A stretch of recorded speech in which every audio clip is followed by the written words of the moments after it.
You know, it's hard to believe we are where we are. I was standing in front of this camera 4 years ago talking about a version of Josstice League that not only broke me, but also broke my heart. Poetically, at least. It broke my heart. Since that fateful afternoon on November 16, 2017, I have been demanding for the release of the Snyder Cut, a prophesized relic of mythological proportions. And as weird as it is to say, I've seen the Snyder Cut. I've experienced it. I've Zacktivated. I've become a Zacktivist, whatever that even means. I have ascended beyond the person I was before having seen the 4-hour version of Josstice League. And I think it's safe to say that the Snyder Cut has healed that very broken heart.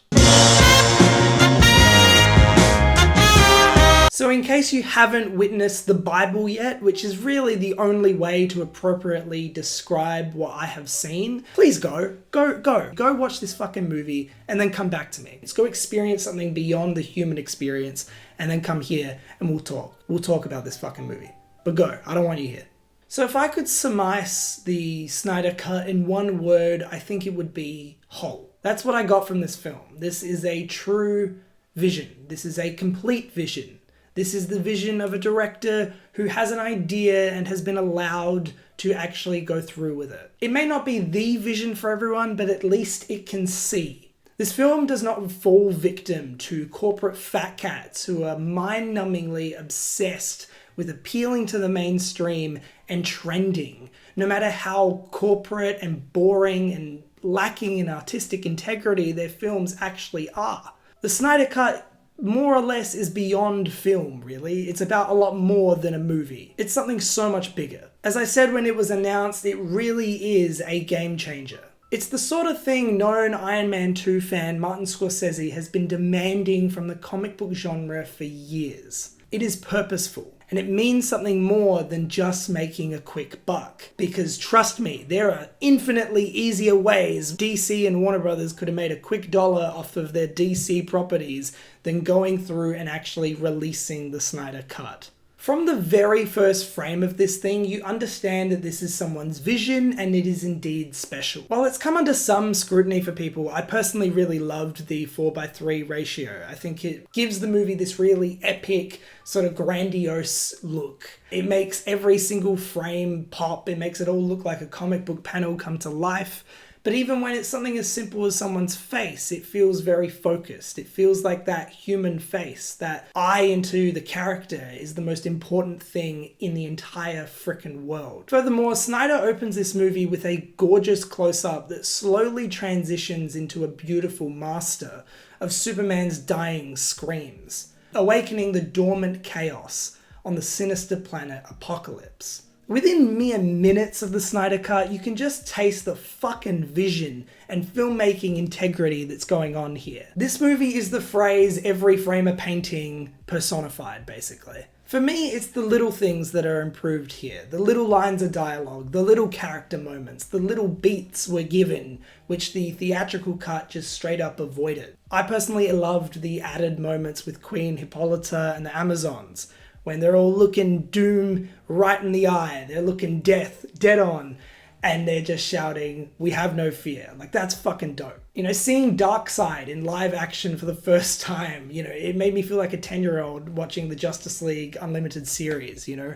It's just stuff that just is so cool. Yeah, the filmmaking here is Snyder at his most Snyder. The gargantuan runtime, slow motion, comic book panels being brought to live action, the gorgeous score, a truly epic look evoking classics like The Seven Samurai, religious parallels, Willem Dafoe's delivery of this line, "Take up your mother's trident," and F-bombs. Fuck the world. I will fucking kill you. To paraphrase season 4, episode 19 of Seinfeld, the Snyder Cut is real, and it's spectacular. I think it's impossible to really separate what happened with Zack Snyder personally and the events of Josstice League. I think that they are one and the same. You know, those experiences and those beliefs actually find their way into the DNA of this story. They're there. Everything that man went through in the process of making this film is on display in the film. In the world that Snyder presents us, people, no matter whether they're human, Atlantean, Amazonian, or apocalyptian, are simply divided. The prophesized age of heroes in which people from all walks of life unite to face a common enemy simply cannot come to fruition. For generations, Wonder Woman's kind and Aquaman's just simply did not talk to each other despite sharing the same beliefs and even the same platitudes. We say the same thing. How about that? As Wonder Woman remarks, the age of heroes would never come again. You know, for me, I sort of interpreted this as sort of Zack Snyder's response to Batman vs Superman, or more specifically, the response to the terrible reviews of Batman vs Superman. World sort of ushered by hate and an inability to see that person's side or to understand that person's intentions, I think. But as I scroll through Twitter over the last 24 hours, you know, I see a world united. I see a group of people that are celebrating the release of this fucking movie. And if you told me a year ago, if you told me 3 years ago that the Snyder Cut would unite film Twitter, I certainly would not have believed you. Number one, I would have said the Snyder Cut's never coming out. And then I also would have said the Snyder Cut would never, and I mean ever, unite film Twitter. Like ever. But here I stand or sit, a different man. Everyone can breathe in this film, and it's a really beautiful thing when you have the benefit of time, especially in comparison to the 2-hour version that we were forced to sit through back in 2017. You know, Cyborg, which I thought in the theatrical cut was awful, is so well done here, and he's given an actual character arc. Ray Fisher does a phenomenal job with him. He's not just a walking, talking MacGuffin. He is an actual person with beliefs and development and flaws and strengths, and it's fantastic to see. You know, Cyborg perfectly plays on this theme of being broken, being divided, and not being whole, as that's his entire journey, to understand and to learn that he's more human and beautiful than ever before, despite whatever tragedy he faced.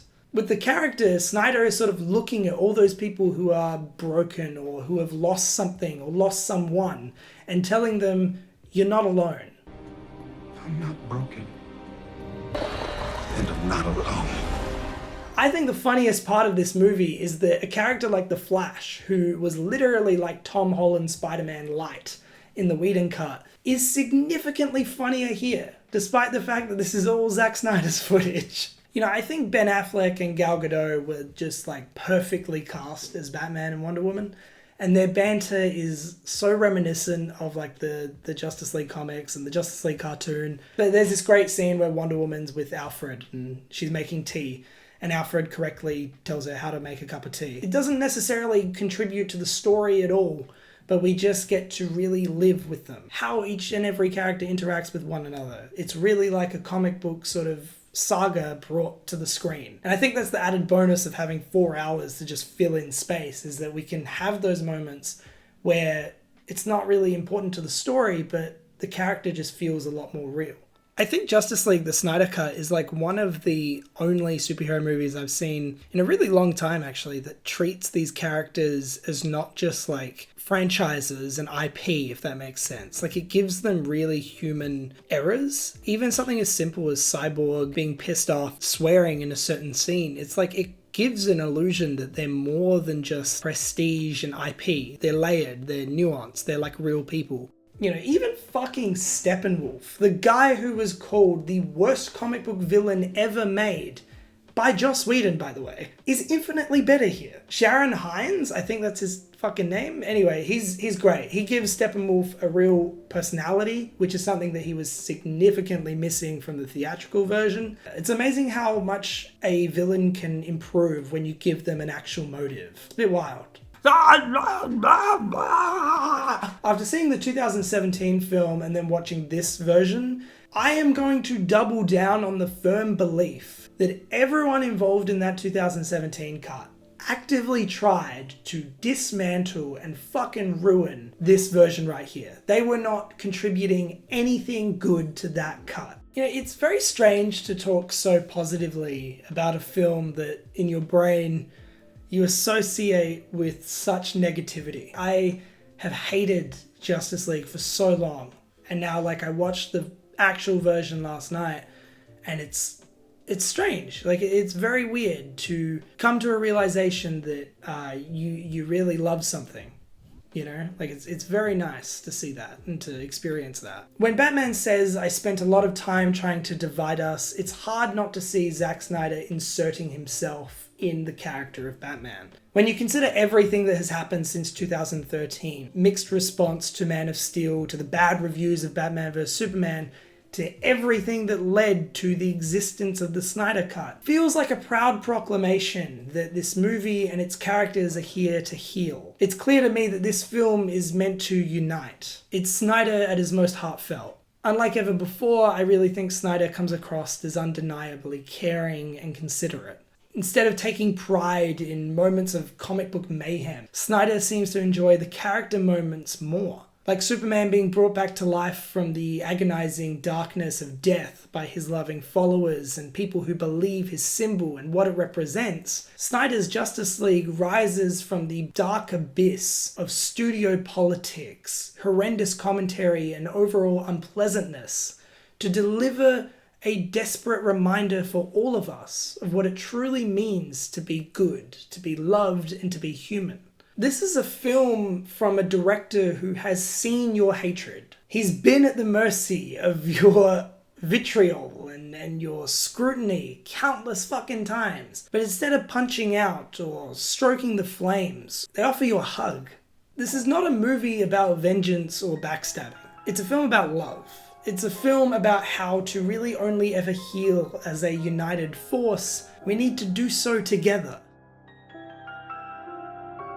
As Batman remarks, "I don't care how many demons he's fought and how many hells, he's never fought us, not us united." Snyder and his films have been at the mercy of critics and fanboys for years. However, this is a movie to counter all of that. Here's a filmmaker offering his heart. Here's a man who's seen the darkest shit the world has to offer, and instead of giving in, instead of falling victim to that darkness, has seen the light and has chosen kindness.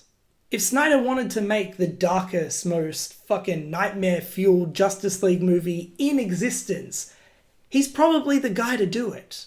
But he didn't. Every character in the Snyder Cut has lost something. So when you watch this film, you should watch it from the perspective of a man who lost something.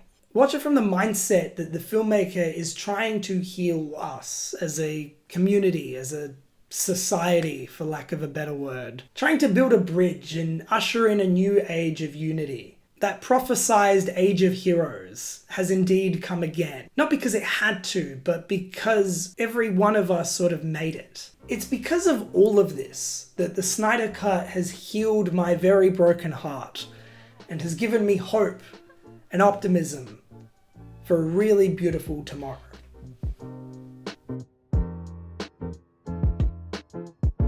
I don't know what the future holds for the Josstice League cinematic universe for DC on film. I have no idea. But if watching this on HBO Max and supporting the shit out of this movie means we'll get sequels, then I know what I'm about to do. And that means I'm about to watch Josstice League Snyder Cut on HBO Max.